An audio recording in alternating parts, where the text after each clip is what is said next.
Hello and welcome to Fire in the Belly. Today we have myself, Mighty Pete, and we are joined by the Tyler Foley. Good afternoon to you, sir. How you doing, Pete? Awesome. Listen, great to have you on, Tyler. So thank you. It's always a pleasure to meet people from across the pond. So Tyler, give us a bit of background. Who are you? What do you do? And where are you from? Well, I'm a father, a husband, international speaker, number one best-selling author, former child actor, seeker of warm beaches, lover of life, and general outdoor enthusiast, as you and I discussed offline. And I herald from the beautiful Calgary, Alberta, Canada, right next to the Rocky Mountains, which helps me with all my outdoor endeavors. Wow. So who are you now? Because they're all the things all the labels you've got, but who are you today? Today I'm really kind of I'm a speaker and a performer. I mean, that's who I've been my entire life. I am a seeker of crowds just about everywhere that I go, which is ironic because I'm an introvert. Mm. I actually don't like small talk and I don't like being in crowds of people, but man, do I love getting up on a stage and entertaining them. And there's a real difference that I don't think a lot of people realize being in a group of tens, hundreds, thousands of people versus being on stage and being able to command an audience's attention and take them on a journey, tell them a story, make them feel emotions on cue and at whim. It's a high and a thrill that I've first experienced at 6 years old and have never given up on for 36 years. It's who I am innately. I was born a performer. I will die a performer. I am a performer. And right now, more than ever in my life, that is who I am. Wow. When you say performer, are you talking stage? Are you talking screen? How would you define it? Where's your flow, your flow state? I am non-discriminate because I do all of them, but my flow state is definitely on stage. And even more so when I can be speaking my own words. You know, I love performance. I love putting on a play or a musical. I'm actually a producer now. And I helped produce a wonderful piece just pre-COVID. And that same composer and playwright has another play in the works called The Gardener that I'll be executive producing as well. And I get to insert myself in if one of the roles feels right. In this case, there is a really good role. I would love to have the lead in it. But I also want to have a really good production that makes a lot of money. I'm not the lead for this particular show, but there's a really, really, really nice supporting role that'll be fun to play with. But my best flow state is when I get to do this, when I get to have unscripted conversations that flow. That's what lights me. It's really what propels me to get up in the day. Like, it's that thing. I don't know if you're a morning person or an evening person. I have for most of my life, particularly because I've been a professional actor since 6, and I started on stage. So my day typically starts around 2 or 3 in the afternoon, from a biorhythm, and I'm just used to working till 1 or 2 or 3 at night, having a bit of a decompression, and then going to bed around 4 or 5 in the morning, and then sleeping till noon. That is a comfortable thing for me. But if I was told that I needed to get up at 5 in the morning for a regular 9 to 5 job, I wouldn't do it. You say I need to get up at 5 in the morning to go on stage or to do a media appearance or to just speak in general. Sure. Where? When? Let me do it. I'll set my alarm. I'll figure it out. I'll nap during the day. We'll figure it out. And so I know that that's where my real passion lies, is in these unscripted conversations where I get to actually be me. Instead of playing a role, I get to be Tyler and come up and give some wisdom. Do you recognize yourself, or do you almost sort of listen back to your own words and go, God, that was quite clever. I like that. Yeah. Yeah, I do it often. And that's the funny thing too, because you said flow state. When I am really on, I don't know the words that are coming out of my mouth. And it's funny because I actually didn't write my book. I spoke my book. My book came from Same here. hours and Exactly hours same. and hours and hours of video. Yeah. And yeah, you know what I'm talking about. And what ended up happening was we transcribed all the audio from the video and threw that together. And when I was reading the book, I'm like, hey, that's clever. Where did we come up with that? And they're like, oh, you said it in this on this day on this stage. And I was like, whoa, I was on fire. And I love that. And yeah, no, yeah. And you mentioned here, so I mean, is it always in front of the camera, or has it changed slightly to being behind the camera, the production, the direction? You know, is that something that happens over time? Is that a promotion? Is that just a control thing? What is it? No, so early on, right, I would have to audition. And I was at the whims of a casting director and a director or a producer. And they would choose for me if I was or wasn't in a role. And it was crapshoot. And when I retired from acting at 25 and, started my own business, and then that didn't pan out well. And so I started looking for real jobs and 9-to-5s. And again, you're at the whim of somebody else saying, and, do you do this or do you don't do this? And are you quote unquote a fit for this company or this role or this position? And I've always been a bit of a maverick. So like I've enjoyed my tenure of self-employment, and being employed by a third party has always driven me to not want to continue being employed by a third party and go back to being self-employed and running my own business. And so I always end up coming back to entrepreneurism, running my own companies, running my own business, controlling my own schedule. And I think producing and directing both film and stage productions is just an offshoot of that, not wanting to be told what can and can't be done and letting myself figure that out on my own. But it's a very small component of it. Really, what puts the fire in my belly, Pete, when it comes to being a producer, is having an opportunity to showcase incredible work. Like my friend Maren Burnham, who professionally is known as Maren Ord,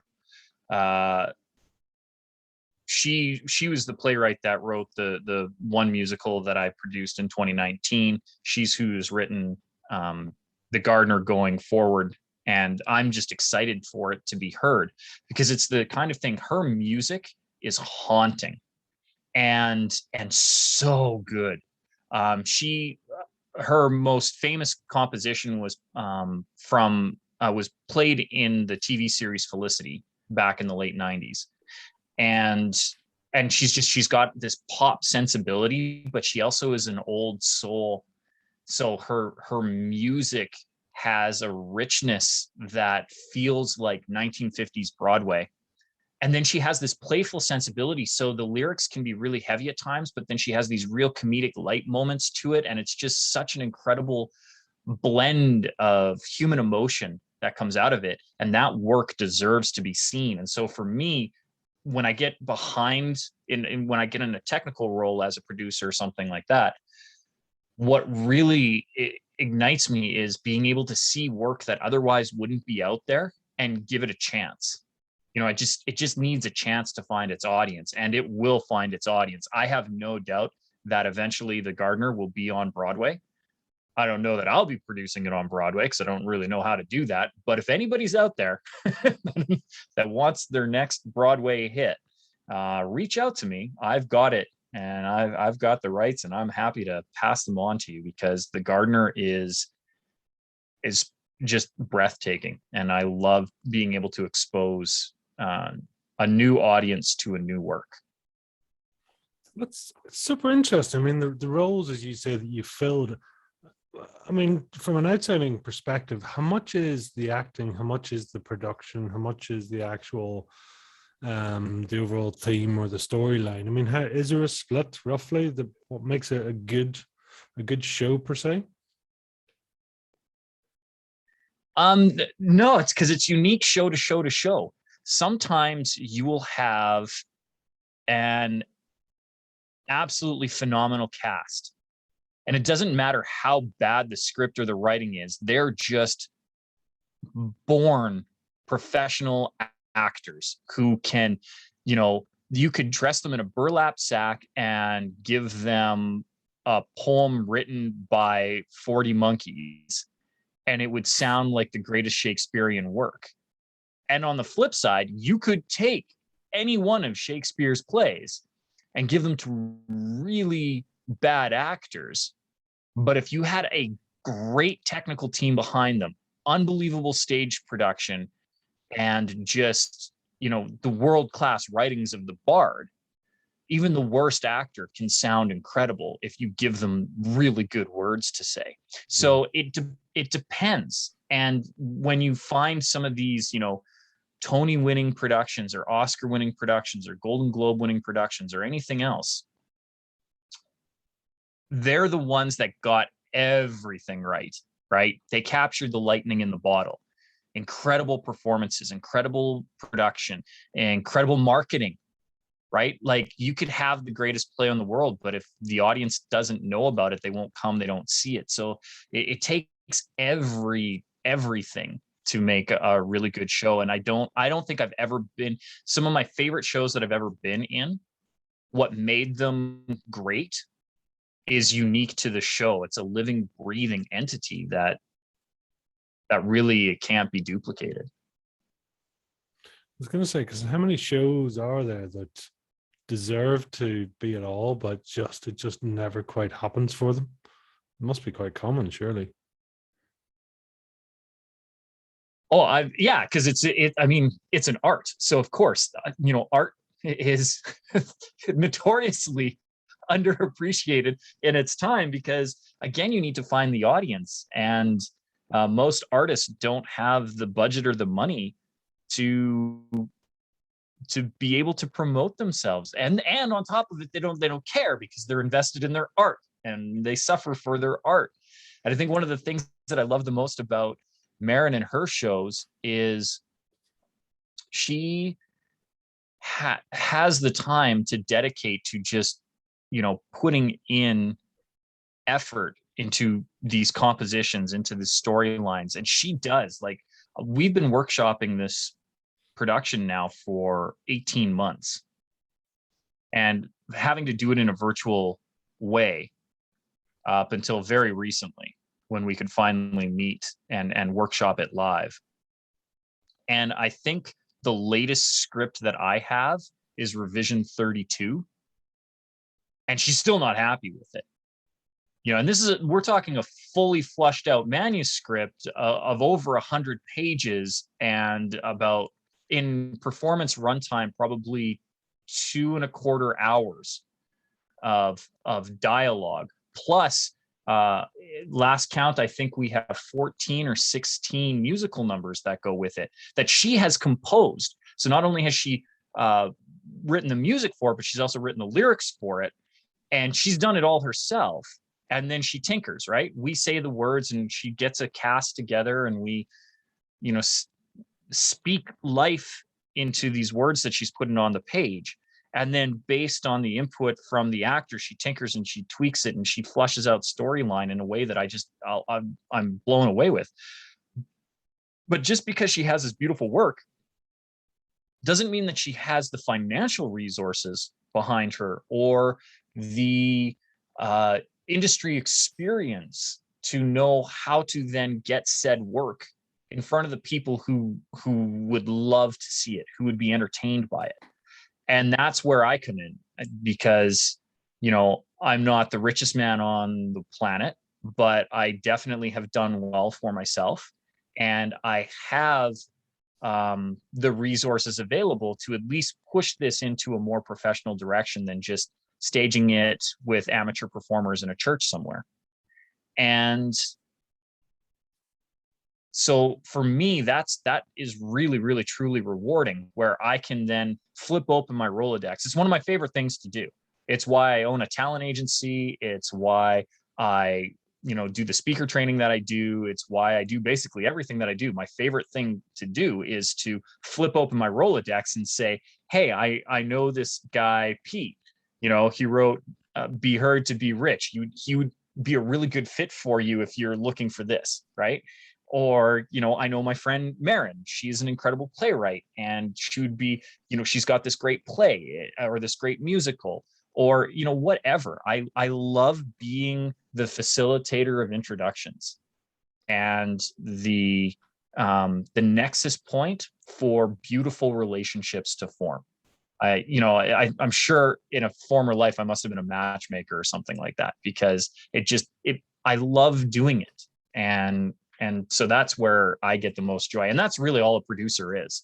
A producer just finds solutions for entity A to be in front of entity B, usually with a little bit of financial backing. Is there a kick to finding a talent that other people don't see, or is it the matchmaking side, that script suits that person for whatever reason? Is that sort of having the eye or having the projection that says, I can see it, I know others can't, but I can? Yeah, so there's a couple of things, and it's weird because it's not really tangible, and yet everybody knows it, and it is the it factor, right? Like you watch Britain's Got Talent or America's Got Talent or any one of those typical shows that Simon Cowell was probably involved with somehow, right? And you see these people come out, and they're good, right? They're good. You go, oh yeah, that's good. But then you see someone like Susan Boyle, and especially somebody like Susan Boyle, where you're judging her based on a lot of external factors, and you're like, oh, this will be bad. This is gonna be bad. It's gonna be bad. And then she opens her mouth, and instantaneously you regret every one of the judgments you laid on her initially. And you go, oh my God. And she transports you away, and you're left speechless. Your soul is lightened. And the only way to discover that is to literally to go through hundreds and thousands of people. Like there's a reason that they're called the auditions when they're first running through that. And it's just a mill. But every once in a while you find those gems. And the other thing is too, some people are not right for this one project, right? I am a decent vocalist. I can sing. Rather, I can perform notes on pitch in a sustained way that is not hurtful to somebody's ears. But I am in no way a singer. I'm a performer, but I'm not a singer. Like I know people who can sing. You could give them a Campbell's soup can and they could sing the ingredients and it'd be mesmerizing. I am not that person, but I can carry a tune. So I auditioned for a show back in the late 90s for MTV called Together. And I didn't get the role at all. And the guys that were on there could sing. Like they were phenomenal vocalists. And then on top of it, they could act a little. But what they really needed was singer and dancers, because they were trying to replicate NSYNC and Backstreet Boys and New Kids on the Block, and just manufacture a band that needed to be a real band, but it was a fictional band for an MTV TV series. And it was great, and it was riotous, and it was fun. The funny thing, well, and it wasn't funny, it was sad, is that one of the lead characters, Michael Cuccione, who played a character called QT in the film, in real life had battled cancer twice, and he was a Make-A-Wish kid. Had one of his Make-A-Wishes was to meet with and sing with David Hasselhoff, which they made come true. That introduced him to Pam Anderson. Pam Anderson was a real supporter of him. In fact, they ended up getting Pam on the show just because she had a relationship with Michael. And I think we were through like the 5th or the 6th episode, and he had a car accident, and he, because of his chemo, his bones were really frail. And it wasn't like a bad car accident. Like, it's like, when I say car accident, I mean a fender bender, like, you know, an intersection and you stop too quick, but the seatbelt punctured his lung, and he ended up, I can't remember if he had an infection or what it was, but he ended up passing away. And because I could kind of sing, and because I had been his photo double and stunt double on the show for the previous 7 episodes, they were just like, well, Tyler, you go in and you do it. I wouldn't have gotten that role if it weren't for some really, really bizarre and unfortunate circumstances. And I know that for a fact because I auditioned previously, right? Like I was up for said role, and Michael was the way better talent to do it. He just fit. He was perfect for it. I was not perfect for it. It doesn't mean that I wasn't then perfect to come in and step in and fill in. And it doesn't mean that when I get a role that is ideal for me, that I don't just knock it out of the park, right? So talent is such a weird and finicky thing, because I think anybody who has the chance to audition has talent. But your specific talent may not be what you need for that role. I am not a singer. Michael was a singer. Michael got to play QT. I am, however, a very, very versatile performer. And so when the production needed somebody in a pinch who could basically do everything and just step in and be a physical presence so they could get through shooting, I'm your man. I'm a chameleon. I'll morph into that role. And then they did a whole bunch of weird, clever things to kind of cover my face. But Susan Boyle, phenomenal vocalist. But I don't know that she's going to be the next Glenn Close and be an incredible actress as well, right? I'm never going to see her in win an Oscar that I know of. She could prove me wrong, but she is a singer. Will I go and see a concert of Susan Boyle's? Absolutely. Every day, twice on Sundays. But that's because that's her area of genius. That's where she ignites and just brings people in and touches them with her gift and her magic. And for me, as a producer, as a director, it's finding those people who ignite the spark at that one time, and then can further the production because of that talent. And it goes all the way through. It's not just the people that you see on screen, it's the talent behind the stage too. Your costume designers, your set designers, makeup artists, lighting technicians, sound technicians, the screenwriter, right? The playwright, the composer. All of these people have their own areas of genius, and when all the pieces come together, you can see it, because it's just a match to dry kindling, and the tinder flames just go instantaneously, and you've got a roaring Yule log that can't be stopped. But you have to find all those right components and build the initial structure right so that it goes up quick. And for you, I mean, because you've been doing it for a long time now, right? That's I mean, it's probably all you know as such. I mean, it's been in your blood, from the age of 6 all the way through. So does that make you more experienced than most around you, and hence why you kind of get a better feeling of what works and what doesn't, even though it's seems like a bit of a black magic anyway, but you can be a little bit closer to the recipe, maybe. Does that make sense? Yeah, no, I think, I've absorbed a lot through osmosis. You can't be exposed to the industry for over 30 years and not pick up a thing or two. And the funny thing is I've actually been removed from it for about a decade. And yet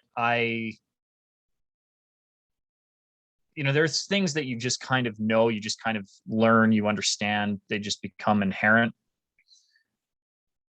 But I know that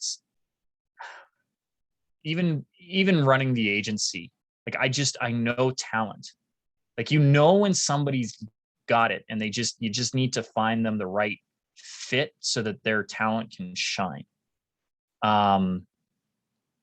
It's just, I don't know. And some people, I think we all know, like, when we see the thing, what separates me and maybe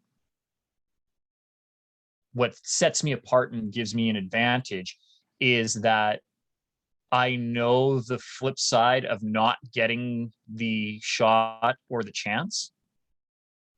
And I know what it's like to be passed on. And so I'm conscious of the fact that this person may not be right for this role or this project. It doesn't mean that they don't have talent. And I am somebody who is constantly looking to see, well, how do we make you shine? Like, it becomes a real driving passion, right? How do I showcase what you've got, Pete?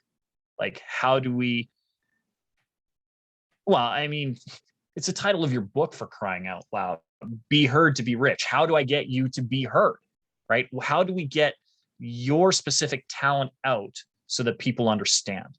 And that is, I think, where some people in the industry, particularly when they're just focused on dollars and cents, and I understand why they have to be. It's not a cheap industry to be in, especially if you're doing, everybody thinks that the movies are expensive because they have $100 million budgets. Theater's the expensive one because there's so much more that goes into that. And at least film is an on-demand kind of thing, right? You film it, you get it in the can, and then it lives for perpetuity or perpetuity. But the film or a stage production is a living, breathing entity that births, grows, and dies in a season.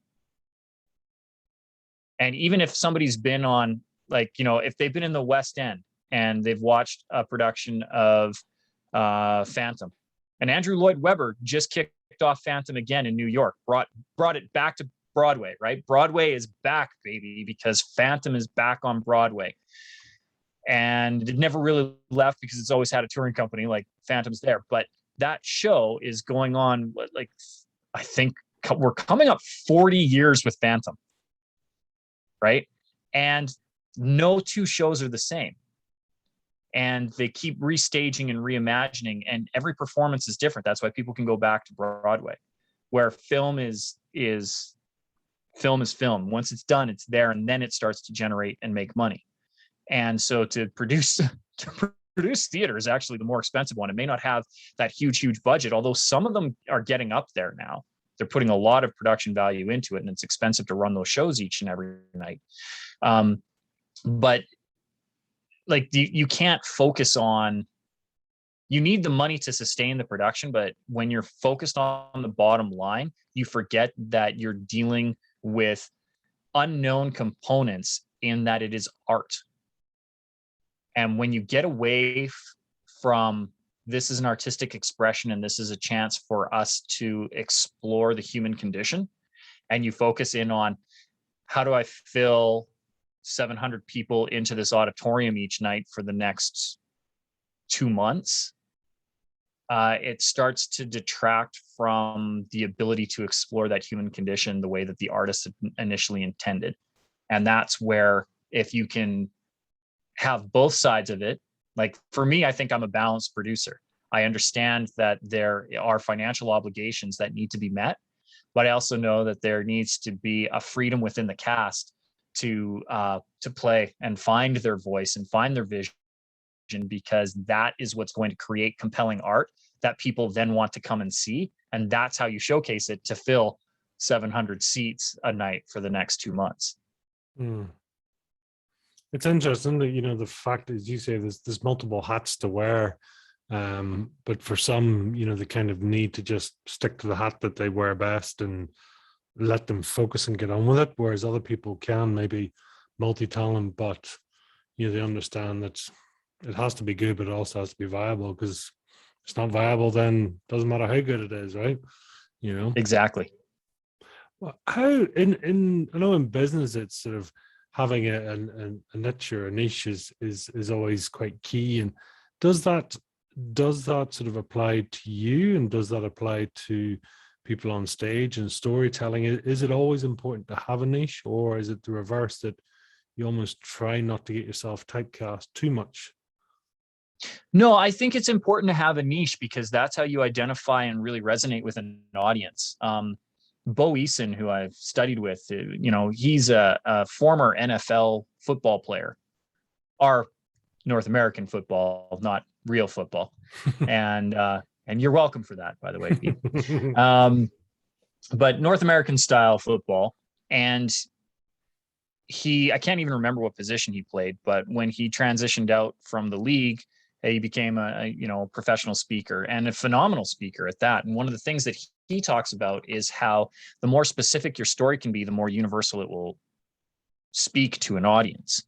But it's the specificity that makes it universal. The problem is most people try to be universal, hoping to be universal. And in doing a universal message, it gets watered down. Those specifics get lost, and there is no reason for one particular person to glom onto it, so no particular person attaches or resonates with the story. Where if you get really, really specific, Marin's work is not for everybody. There are religious overtones and undertones in all of her work. From her own internal personal belief systems. She is, she has a very large family. She's a mother, an incredible wife, but she's also this amazing musician and artist. And so all of those things influence the work that she does. And you can see it. So for her plays are definitely family oriented, and particularly large religious families. So Catholic and Mormons are going to love Marin's stuff, guaranteed, right? And that's her target audience. And if she focuses on that, the work is overall amazing work. And I don't identify as either one of those religions. And I'm definitely not a large family. It's me, my wife, and my daughter. And that's it. We're one and done. And we will forever stay that way, because medical science has made it so. But I still love her work. Like, I don't need to be in the church, but her niche, like if you want to talk about her target audience, her niche is definitely, a religious sect with a large family upbringing, because that influences her work, and that's who her work kind of is initially targeting and speaking to. And even for me in business, when I'm speaking and I'm looking at my ideal client avatars, my messaging is primarily targeting 35 to 55 female entrepreneurs with a social conscience. And very similar to the message that you have, not knowing, like for me, I never know what message needs to be heard. And one of my big tenets is the thing that you're afraid to say is the thing that your audience needs to hear, because I have seen time and time and time again, just the same way that you have, that one thing that somebody says can have a massive impact on someone else's life, and you never know when it'll come or how it will come. And the only way that you can ensure that it happens is by continually speaking your message. And for me, that demographic of the female entrepreneur with a social conscious business, whether that's a charity or a business with a social push behind it that has a charitable component, I've found that those are the people that come to me the most for advice, Those are the people who I've had the most success with. They're the ones who I'm always happy to champion. And so I target my messaging specifically to that demographic, saying, do you want to become a speaker? Do you want to get your message out? Do you want to have more social impact with your messaging? Do you recognize the fact that one word could change an entire life? And do you want to be the person to speak that word into the world? And I'm speaking, I know when I say that, I can tell you right now, I'm speaking to a woman by the name of Jen Traxel, who was a phenomenal coach and was one of the best clients that I've ever worked with, ever in my life. And all I want to do is replicate 1,000 Jens. Because if all I ever did was work with Jen for the rest of my life, that would be great. So I speak to that one person. But I promise you right now, Pete, in that little riff that I just did, there's probably 10, 15, 20 people who heard it in your audience who are going, that's me, that speaks to me, that's me. And I'm actually not actually speaking to them. I'm speaking to Jen, because it's a specific person with a specific need, and it's that specificity that makes that messaging resonate universally. If I was just like, hey, who wants to be on stage and be a public speaker, right? That would be the most generic way that I could say it. And it's going to resonate with maybe one or two. Like I'd be like, oh yeah, no, I'd be interested. What else do you have to say? Because I love the stage. But it speaks to such a small, finite amount of people that you might as well not speak it at all, because the void will just eat it up. That message will never resonate. You see, and I find that really fascinating, is actually that you encouraging people to find their niche and sort of grow from that point out, as opposed to, as you say, try and being everything to everyone, and then it just gets diluted and you're just another person, right? So they've no core of who they are and what they are, But I just want to circle back on something you said earlier on. I mean, are you pain driven or pleasure driven? Where do you sit? Oh, I'm definitely pleasure driven. Interesting. Yeah, no, I am an endorphin seeker from way back, and it's been a philosophy that's pushed my life forward for forever. I do know that pain points will motivate me to an extent, in the way that if the stove were on and there was a hot element and I accidentally rested my hand upon it, I would learn that that's hot, it hurts, and to take my hand away. But I wouldn't find ways of putting my hand back on the element, which is what I find a lot of like those pain-driven folks will do. That it's going back to the element and going, ow, that's hot. And I don't know, I don't understand it, why people need to put their hand back on an element to remind themselves to stop putting their hand on the element. For me, I'd rather learn the lesson and go, okay, it feels so much better when I put my hand on this pillow, right? So instead of constantly going back to the element, let's put our hand on these feathers. Let's pet the cat, cat purrs, and that brings me joy to know that I've brought the cat joy. So there's so many better things that I could put my hand on other than a hot burning element. And even, I go through all of the pain points in my life. My father passing away at 6 years old, being paralyzed at 17 for a year, the left side of my body completely paralyzed. The various losses that I've had in my life, the loss of my first business, which, at 25 was supposed to, or I guess at 30 was supposed to be my business, was supposed to be my path. That was going to be my career. All of those things were learning lessons, but I look for the grace in them. And I'm not motivated by the pain. I'm also not motivated by the not returning to it. I'm more motivated by hey, it felt good when I accomplished this at that point.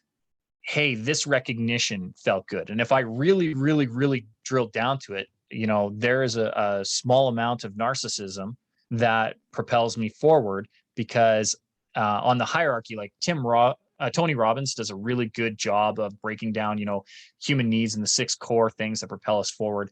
And I am still at a need for significance. I'm not afraid to say it or steer away from it. Significance drives me. I love the public eye, and I derive great joy and great pleasure out of receiving feedback from an audience in the forms of applause and cheers, and I will always seek that kind of validation. Well, I shouldn't say always. I'm sure I can evolve and get above and beyond, but currently it's definitely the one that pushes me forward and propels me. How does the introvert feel about that? I mean, it's kind of both ends of the spectrum, right? One sort of saying, one part is get up on stage loud and proud. And the other part is, get out of the light and close the curtains and shut down, right? Well, and that's an interesting thing that you bring up, because I don't think a lot of people actually understand what introversion actually is. An introvert is somebody who recharges and gains energy from being alone. And an extrovert recharges and gains energy from being in a crowd. I find a crowd incredibly draining and exhausting. But when I'm on stage, I'm not actually in a crowd. I am, in my most purest sense, on my own. Especially if I'm speaking. Like if I'm in a play, then I'm sharing the stage with cast. But I still have an individual elements, like it's still me. But when I get to speak, that's why it's my highest value. I can, it's an amazing thing. Like even in my studio right now, the way that I have it set up, and I have the lights to the sides, I have a big ring light to the front, and it very closely mimics the experience of being on stage for me, in that just beyond, I have a black void. I can't see anything 3 feet in front of me. And the wall is probably 10 feet beyond. And all I have is you sitting behind my camera so that I can look at you and we can have a pleasant conversation. Well, I have an audience of 1, so I can see my audience, but everything else is black, and I have all of this stage lighting to light literally my stage in my studio. And this energizes me because it allows me to be alone with my thoughts. I just happen to be having directed thoughts brought on by you as an interviewer, and trying to serve the fire in the belly audience. Right. So I know that my audience is out there, but I very much like I would be on stage, I can't actually see them. So I'm still alone, but immersed with people. And it's this weird blend. And as an introvert, it serves me because I recharge on my own. Like if somebody was to ask, what do you want to do, tonight? Do you want to go out to the club, or do you want to sit at home and read a book? Oh, I will pick book every day, because that would recharge me. I would feel energized at the end of that. I would feel that I had accomplished. If I was to go out into a crowd, even if I didn't dance, it would still be draining. Like it's just so much like people around, and just, it drains me. So from a external viewpoint, if people don't actually understand introvert versus extrovert, I could see where wanting to be on stage seems counterintuitive to being to identifying as an introvert. But when you understand that introversion just means that you gain energy from doing things on your own, it's great for me because I get to do my research, I get to do my audience analysis, I get to try to tailor my talk so that the promoter gets the best bang for their buck when they have me on stage, and that the audience gets my goal is every time I go on stage that I give the absolute best performance I've ever given ever. Like that's always my number one directive. I want to make sure that this was the best one that I did, that I walk away from it going, I've never done better than that. And if I can do that each and every time, then I'm serving my purpose. And the way to do that is to really have the energy within me, and that comes internally on my own. I don't get the energy from the audience. I give my energy to the audience. I energize them so that when I'm done, I'm probably exhausted, and then I need to go back on my own and recharge up. Because I'm an introvert, I'm going to recharge. But the thrill, the endorphin high, and you got to understand, there's what energizes you and there's what motivates you. And those two are not necessarily the same thing. What energizes me is time on my own. What motivates me is the accolades and the recognition and the cheering of a crowd. I will do anything to hear that sound. I love that sound. That sound drives me forward and has since I was 6. That's what I was going to say. I mean, do you hear praise? Does it land with you? That sort of recognition, that sort of, or do you get skeptical and saying, well, they're just being nice? No, no. I have always been somebody who received praise well. When I was 7 years old, I don't know where it started. From a psychological analysis standpoint, my father, before he passed away, was a teacher, and he had taken a sabbatical to go and start a restaurant. And so all of his friends were teachers. Everybody at the school knew my father. Everybody knew me and of my father.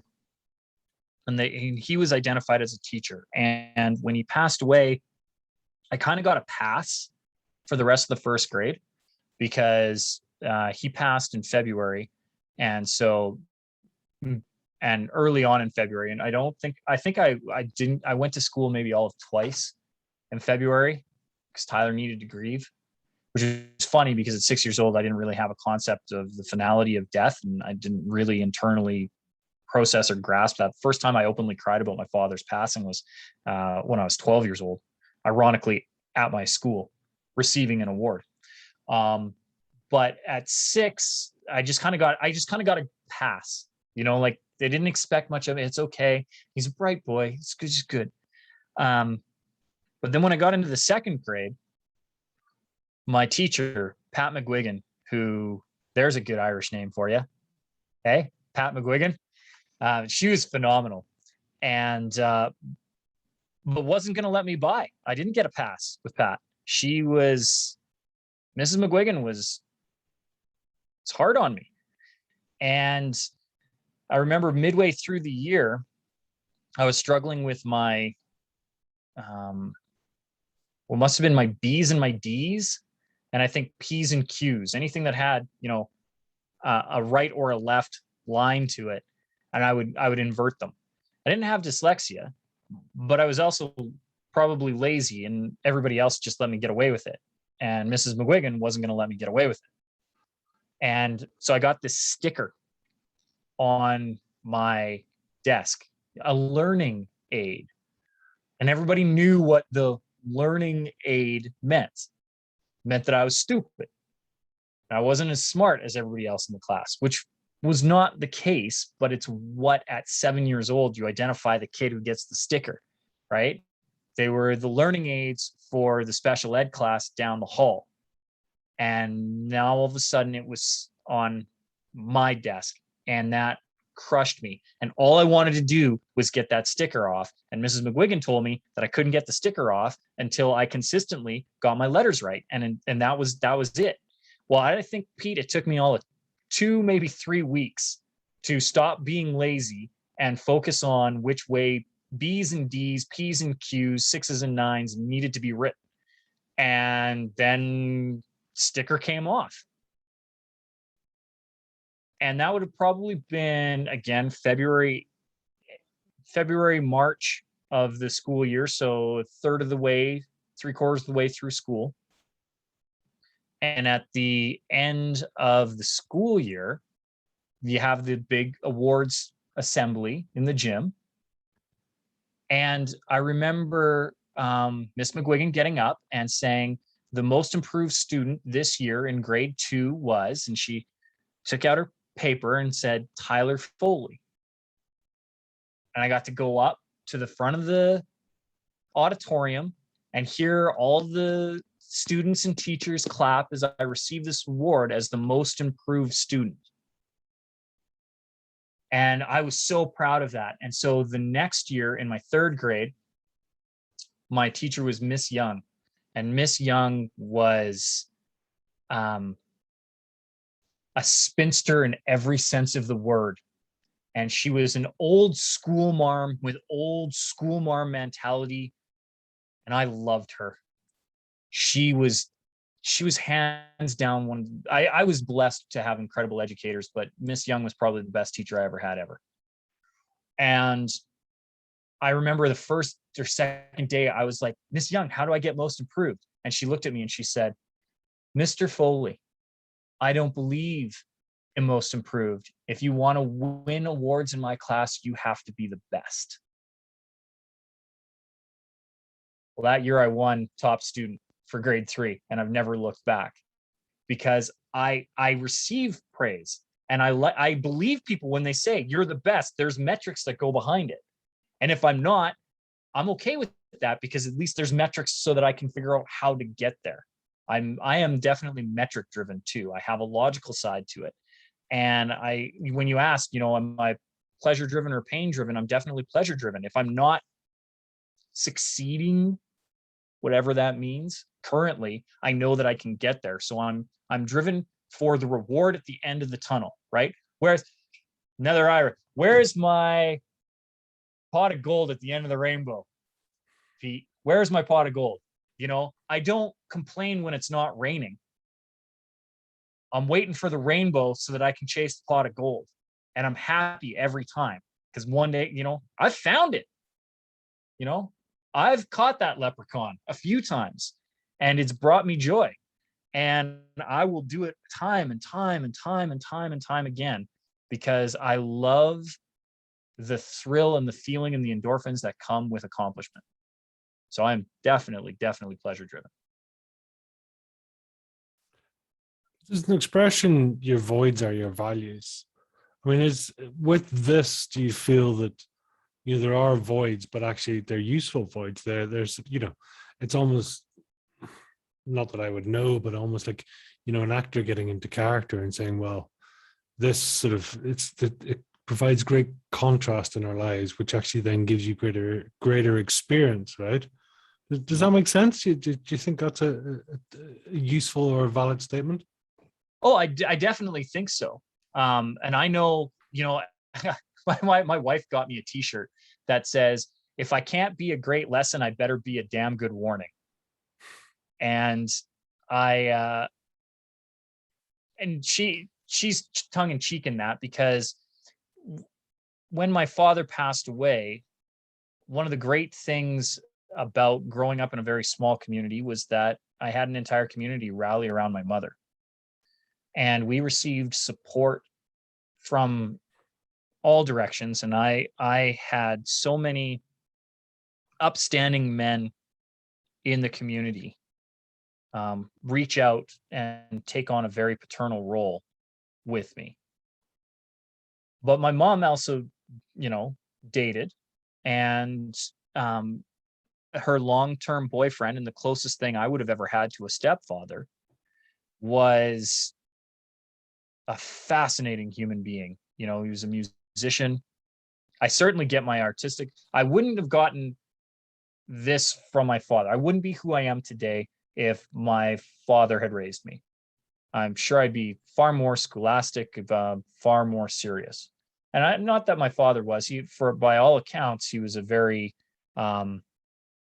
social, very outgoing person. He played the banjo, loved to sing, was very outgoing, but not to the degree that my mom's boyfriend would have been. And, he was a piano tuner. So although my father was chasing the dream of being a restaurateur, Tim was a piano tuner. I mean, self-employed. You want to talk about entrepreneurism?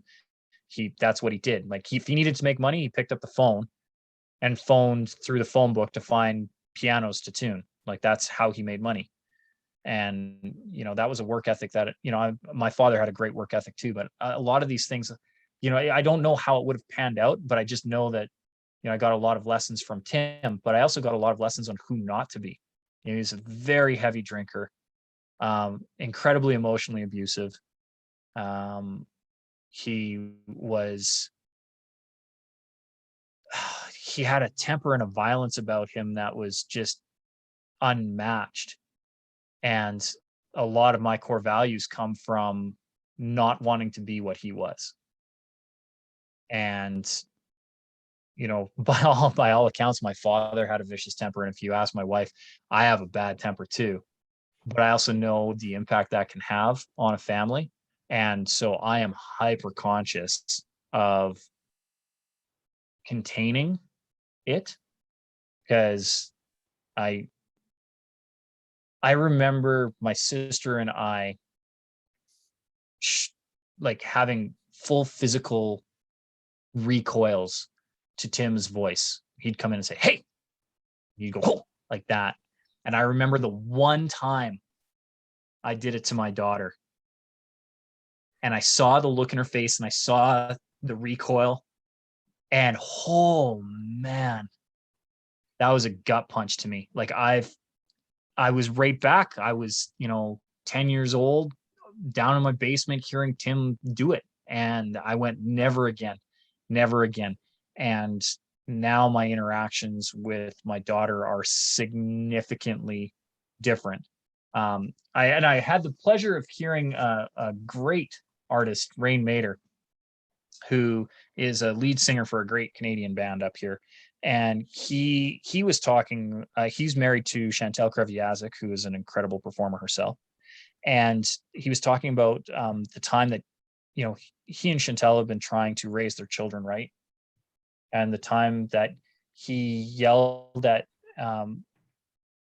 one of his child, trying to get him out of, or trying to get the child out of the car to go to school or something. And they were just, kids are kids, 6 or 7 years old and not listening. And I totally sympathize with it, because I've been trying to get my daughter out to the bus before and be like, you got to, like, we got to do this more efficiently.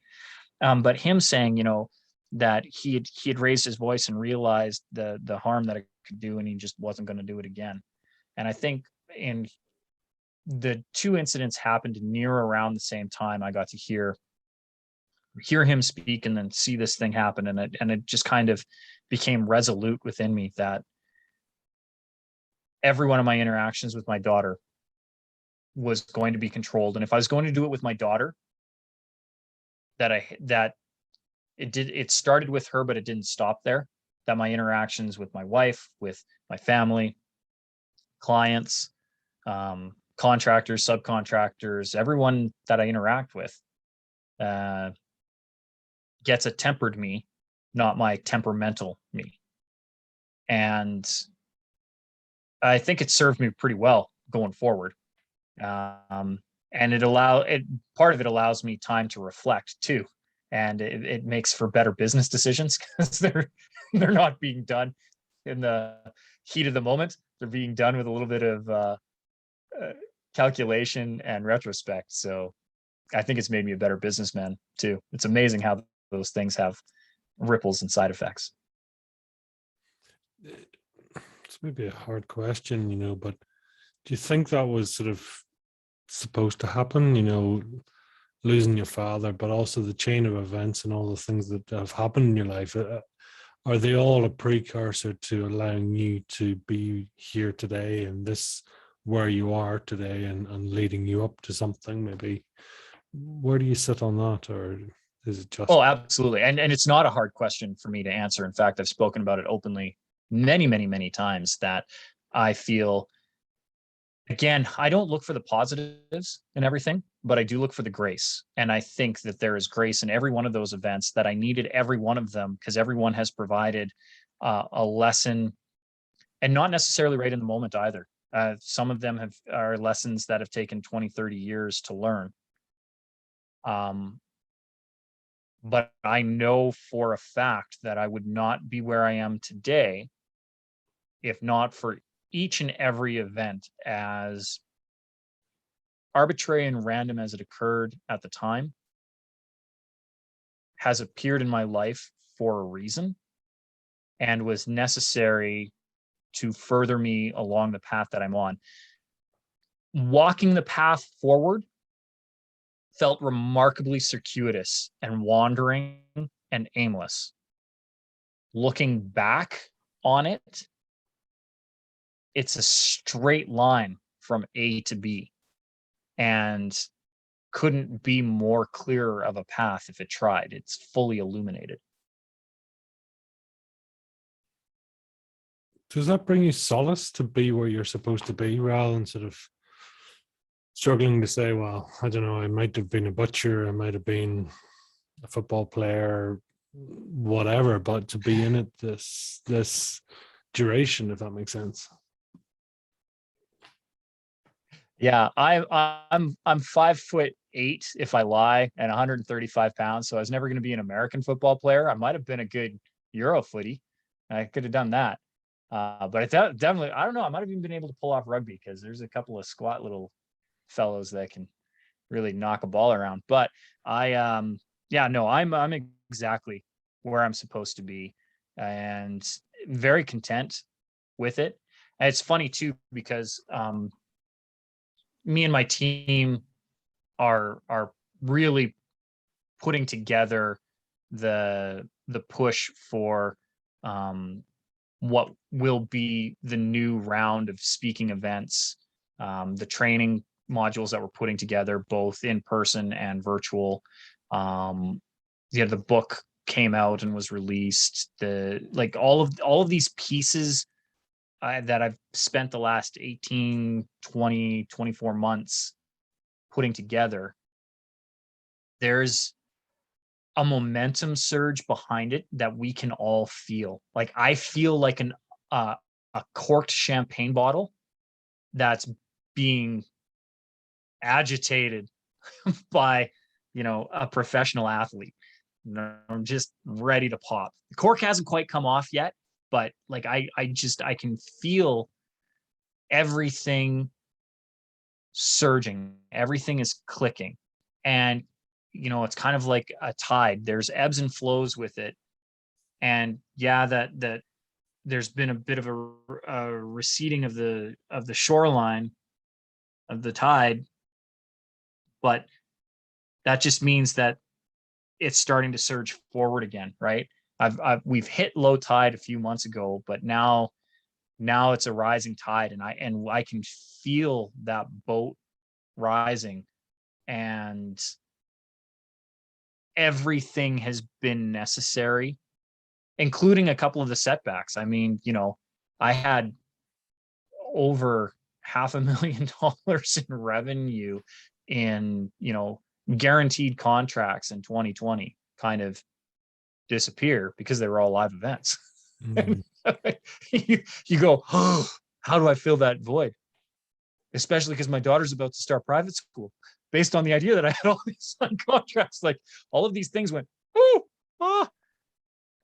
But again, they were necessary because they really focused the messaging. Like, it's amazing when you take away the extraneous and you are left with just the necessities, how focused and sharp you become on, this is the mission, this is what I'm willing to do, because I will give this up. Sure. I will give that up. Great. Do I need to parcel off bits of the business? Do I need to, dip into savings that I said I wouldn't dip into? Sure. But I am not giving up this. I'm not giving up on my clients. I'm not giving up on the training. There's too many people who have messages that need to be heard. And that's where I make my most impact, is seeing other people make impact. And that work has to go forward. And it's been incredible how the messaging has just gotten clearer and clearer and clearer the more I've done it. I mean, you and I met on Podmatch. And through that service, I've done 116 episodes. And through my other media contacts, I've recorded almost 200 podcasts, been on countless other television and radio broadcasts, 3 or 4 print magazines in the last 6 months, because I've had the time, which I wouldn't have had otherwise, right? Because I was so focused on doing this stuff. But that time has allowed me to hone my message in a way that I hadn't been challenged to before. And now again, we've got it. So now we've got all those pieces in place and things are clicking this time, where before it was a bit of a struggle. Yeah, I had all of those contracts in place, but it was a hustle. And a lot of them I lucked into by sheer grace, but it was very passive. It wasn't active. Where now I feel that I have a lot more active input into the luck that I'm creating, in that the opportunities are there because I have all the components in place, right? We have the book out. We have the digital training courses. We have the partners and the affiliates to move some of the stuff forward that I didn't have previously. And it's just made the branding stronger. So I'll be so excited to come back, Pete, and be on fire in the belly in a year and just see where we're at, because I have no doubt that I can tell you right now, I can't even picture. It's beyond my wildest imaginings where we're going to be at next year. And that excites me. That I can't even, everything else I've had a vision for. I've been like, yeah, no, we'll probably do this and we'll be here and this will be the revenue and this is where it's at. I have no comparison or no metric that can help me right now future cast where I'll be in 12 months. And in my lowest estimations, it is 10 times what I've ever earned in my entire life. And that excites me. And so I'm looking forward to seeing where it is. And again, to your original question, all of this was necessary in order for me to be here. You know, come back to almost that niche again. You know, you've had to, right? You know, you've had to sort of hone down, focus down, really find your point. Not dissimilar, I'd imagine, to the service that you offer. And when people are speaking and saying, you know, find your point and drill on it, you know. And as you say, if it's a case of, you know, doing all these podcasts, going on the shows, doing that and refining your message and practicing, because these are opportunities that are available out there, right? Yep. You know, for people that want to take the time or take the effort and do it. But not everyone does, right? But those that do, you know, they get to experience different things, right? And they get a reward for, not that it's about the reward per se, but they get rewarded in things happening, luck coming their way, say, you know, so credit to you. Well, and the funny thing is that, and I've spoken about it before. It was actually part of my valedictorian address, and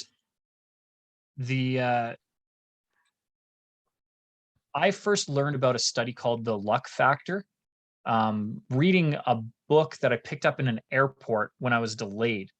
And that book was The Dilbert Future by Scott Adams, who is a fascinating human being, by the way.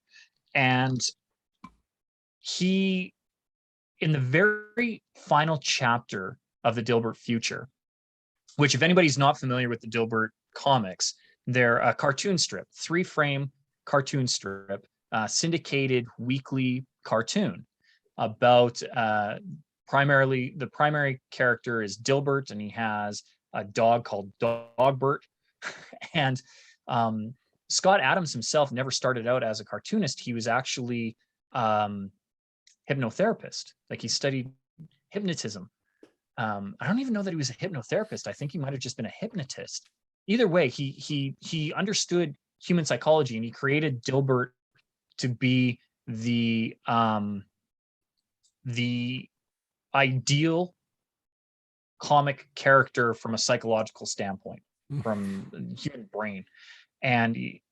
But he also used a technique of affirmations that he then speaks about in the Dilbert Future. And one of the references that he has is to a study by a gentleman by the name of Richard Wiseman, called The Luck Factor. And they did a study to see if people who considered themselves lucky had some kind of sixth sense or otherworldly power, like ESP. And so they had these various study groups that they went into, and they had the people who felt that they were lucky and the people who felt that they were unlucky, and they studied the people and what the differences were, and if they had these special powers. And what they found out about people who consider themselves lucky is that they don't. There's nothing significantly different between a person who feels that they are lucky versus a person who feels that they are unlucky. But the people who feel that they are lucky have a wider field of perception, not a field of vision, but a field of perception. So they are constantly looking for opportunities versus looking for negative biases. They're looking for the positive biases, where the people who consider themselves unlucky had negative bias reinforcement. Oh, this didn't work out, so obviously it's not going to work ever. Where the people who felt they were lucky said, oh, this didn't work out, that means that this wasn't the right path, so this must be the right path, and look, I got it. And it was an interesting initial look for me into what makes luck. And it's really just seeing opportunity. And then I am growing up in Canada, and my father's from the East Coast, New Scotland, Nova Scotia. And in Nova Scotia, there is an island called Oak Island.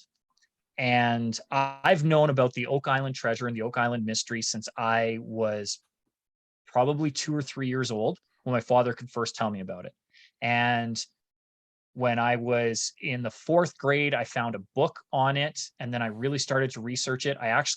One of the first works of fiction that I ever wrote was a short story, probably 4 or 5 pages, about a group of explorers who found the flood tunnels and sent divers in an expedition through the flood tunnels and got to the treasure. Well, fast forward to now, the History Channel has a TV series that is in its 8th or 9th or 10th season, somewhere around there. I think it might be the 10th season, starting this November. So that is dedicated to these brothers, the Lagina brothers, who are doing exactly that. They've actually sent divers down into some of these explored tunnels. And you can't go through the flood tunnels because I didn't understand what the construction of the flood tunnels was at 10 years old. They're actually French box drains, so they're wood, or they're wood box covered. Some of them, the finger drains, and then they are a series of stones, smaller and then larger, that are specifically laid to allow water to pass through, and then they're wrapped in coconut fiber, so you couldn't actually dive it. But the fact is these brothers are exploring this island, and for 7 seasons of this show, they didn't find anything. They found a lot of nothing. They'd get little bits here. They'd find a trinket or a something, but nothing definitive. No smoking gun, no aha. No, as Marty Lagina says, no gold shiny object. But they were trying different approaches. And one of the fascinating things to me was the other brother, Rick, would say, well, now we know that it isn't here. There's still all the rest of this island to look for, but we've been able to say it's not here. And they have this drilling program right around the Money Pit area, and they just keep punching holes. And they kept finding nothing for 7 seasons. But then in the 8th season, they started to find things. And in the 9th season, they started to find more and more things. They still haven't found the shiny gold object, but they've found massive evidence that the rumor of a massive industrial event has occurred on that island in and around the time of this Money Pit theory, that there is there is definite industry that took place on what is a very remote, very desolate island off of the shore of Nova Scotia. To what ends, nobody knows. But what I find fascinating is these brothers do not get deterred every time they spend millions of dollars running and excavating a hole to find nothing. They go, well, great. Now we know that it isn't there. And that to me exemplifies the luck factor that Richard Wiseman is talking about, in that they see opportunity. And when they do find something, it narrows down their search. So now they're narrowing down their search, and they've pretty much, well, they haven't abandoned the money pit, but now they're really focused in on the swamp, which is just down from the money pit, where they've found evidence of a ship that has been burned and capsized there, that the swamp is actually man-made and connects two islands to make it one island. They've found cobblestone road that dates to in and around the 1600s, 1700s, that was obviously used. And they've found an old ship's wharf. Like they've found evidence of a massive industrial complex on that island. They just haven't found the treasure. But to them, all of these other things are signs that they either need to look somewhere else, or that they're looking in the right place. And when they're looking in the right place, they really hone in on it and they throw the resources there. That's luck factor. This didn't work. Okay. That doesn't mean that it won't work. It didn't work now. Let's either tweak it or try a different, or let's try this. Oh, this approach worked. Okay, let's duplicate this, right? As my t-shirt said, if it can't be a lesson, let me be a warning. The warning says, don't do that. The lesson says, continue doing this. Do this, you will continue with your success. Don't do this, you will limit your failures. And that's the luck. That perspective, do you think people are people born with it, or do you think it's, is it the way you're brought up? Because as you say, I mean, it could be very easy to say, God, we've just blown X pounds in this hole and life's terrible and poor me and all the usual. Or as you say, you take the other view that's saying, fantastic, at least now we can prove that it's definitely not here. Fantastic, great, move on, right? Is that in you? Is that part of your growing up? What is it? You know what? I think part of it is nature and part of it is nurture. And the great thing is that I think it can both be learned, and because it can be learned, the downside to it is it can be unlearned. I know people who had some just amazing luck and belief and self-confidence early on in life, and then had events shatter them and strip it away. And they allowed that to be the dominant pattern going forward. And I know people who, for all intents and purposes, should never have succeeded in life, fought along anyway, had great success, and allowed that to be the pattern going forward. And I know people who the cards were stacked against them and they resigned themselves to fate. And I know people who had every gift in the world handed to them who made the absolute most out of it. And I don't know how much of that is parental encouragement. And I don't know how much of that is sheer random chaos theory. I don't know how much of that is personality. And I don't know, frankly, I don't even know where personality comes from, because, I look at myself and, like, even in the exploration that we were doing, I was like, honestly, it came to me an hour ago. In my father and my stepfather are so drastically different, and yet I don't know that they actually were. Right. So how much of who I am right now came through genetics? How much of it came through upbringing? And how different would I be right now if my upbringing had changed? I have no answer to that. And the funny thing is I'm sure the scientific studies are split 50-50 on it too. I think of that it's one of my favorite scenes from one of my favorite movies, Trading Places, which is, just a great Eddie Murphy film. And you have these two old guys who want to solve the age-old question, nurture or nature. And so they trade the places of, right, the wealthy white aristocrat gets completely and totally impoverished and has all of his resources, including his reputation, stripped from him. And then you have a poor, impoverished African American given the opportunities that the rich white aristocrat trust fund baby brat had. And who succeeds? And they think that they've succeeded in proving that it is nature, not nurture, in that it was just the circumstances. But in reality, it was probably both, because both of the individuals ended up succeeding in the movie, and it's all fictional. But I think there's a real message in that circumstances will always help you if you take advantage of those circumstances. But those circumstances don't have to be positive or negative. Both have the ability to propel you forward. It goes back to one of your first questions that you asked me. Am I pain driven or am I pleasure driven?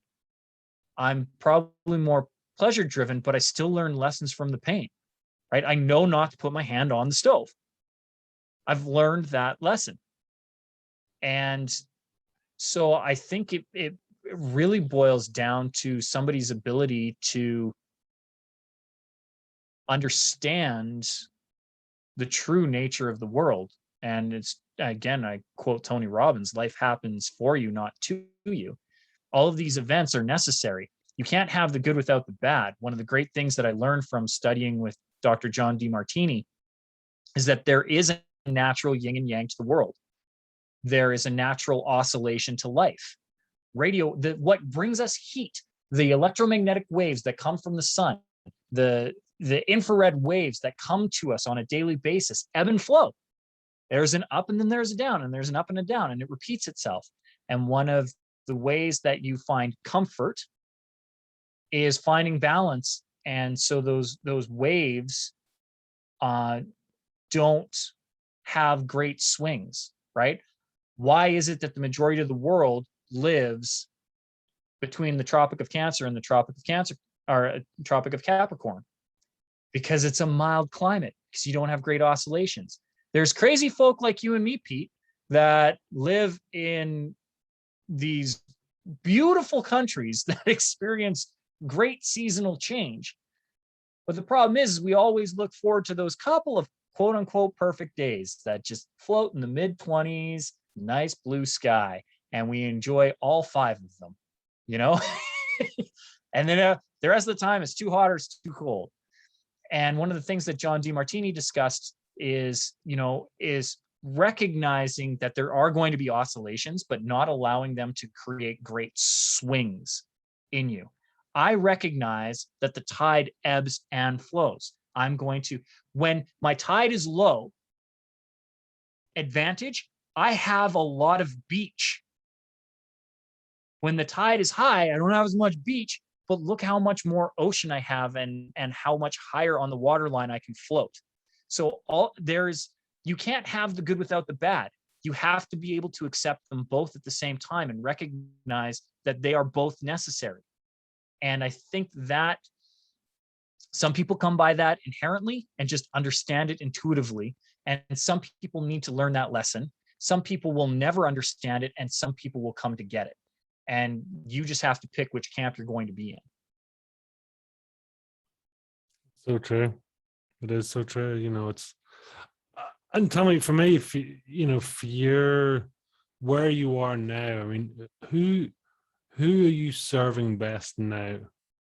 Who is it that you feel you're called to serve and to help?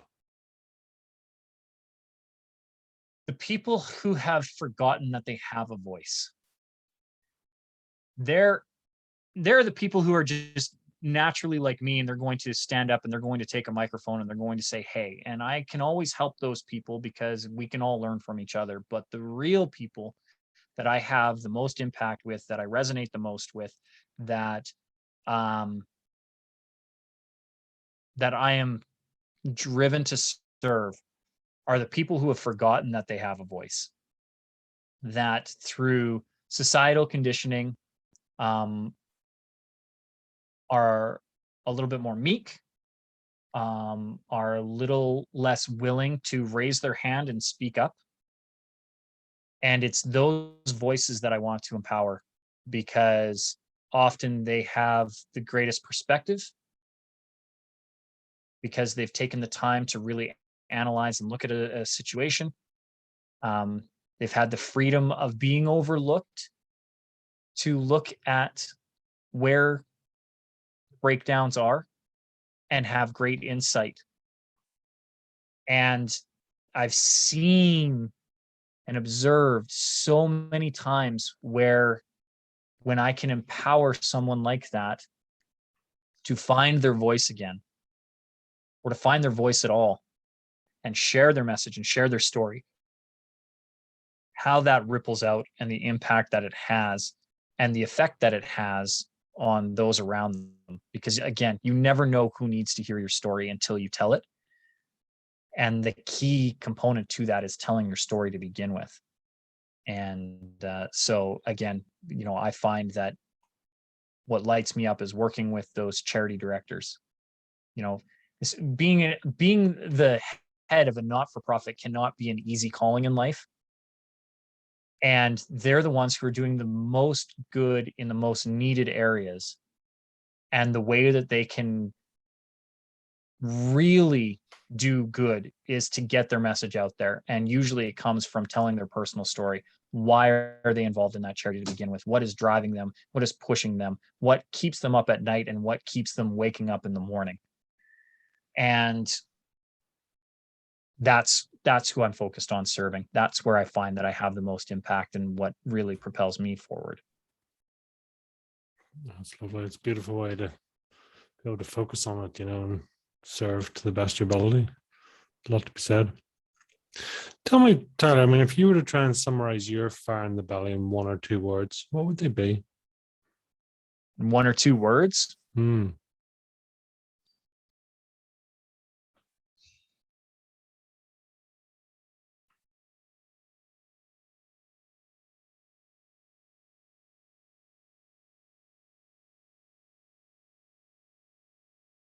To say, it's three words: love of humanity.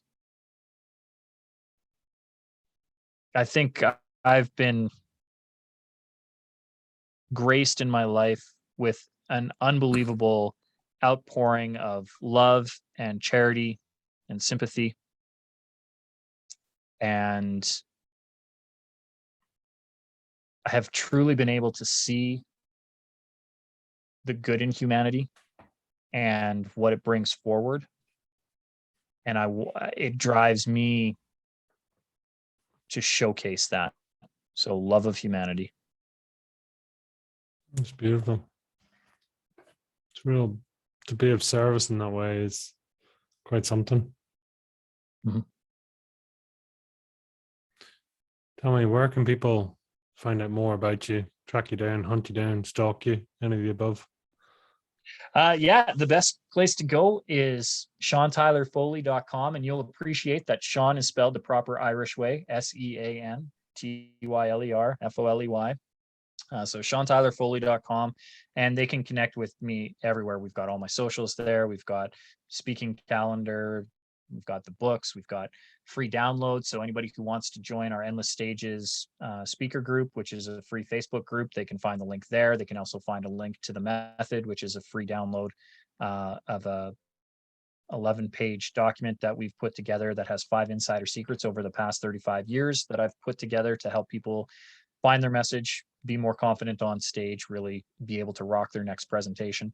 And just all things about me can be found there, and I'm happy to connect with anybody who's coming from, fire in the belly. But I would ask a favor of your audience, if I may, Pete, if they're regular listeners to your show, if they're enjoying Fire in the Belly and what you do, I would ask that before they hop over and check me out, they've already found you. And if they have not yet, if they could please hit pause on whatever device they're listening to this or however they're watching this right now, and just give you a 5-star review or a thumbs up or a like or a share or whatever that platform does to reward the work that you do. If they could do that for me before they go over and check me out in the show notes, they're already on this platform. They're already listening to you. They're already your audience. And I would appreciate if they could take the time to acknowledge the work that you do by giving you a good 5-star review before they go and check me out. I would appreciate it. Wow, it's awesome. Yeah, it's a great, that's what it's all about, right? It is sort of just sort of recognition for what we do, and I appreciate that. I appreciate you. Is there a final message you'd like to leave with the listeners, Tyler? Yes, I know that you have said, how being heard can save lives.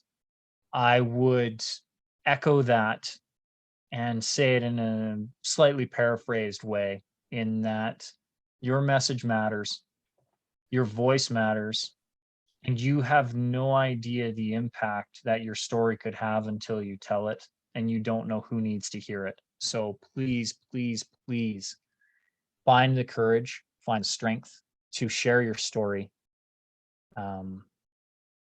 so that you can have impact and pass on the wisdom that you've learned through the experiences of your life, so that somebody else can either experience it or avoid it, either be the lesson or be the warning. And the only way to do that is to share your story. So please do. Wow. Love it. Tyler, thank you so much for being here today with us and sharing all that. There's huge nuggets in there for people and great insights and lessons. So thank you for that. And I know people will be able to go and check you out and, really sort of, I suppose, get, help them to help themselves. That's what it's all about, right? It's to change lives and create the ripples. So Tyler, until the next time, thank you very much indeed. Thank you for having me on, Pete.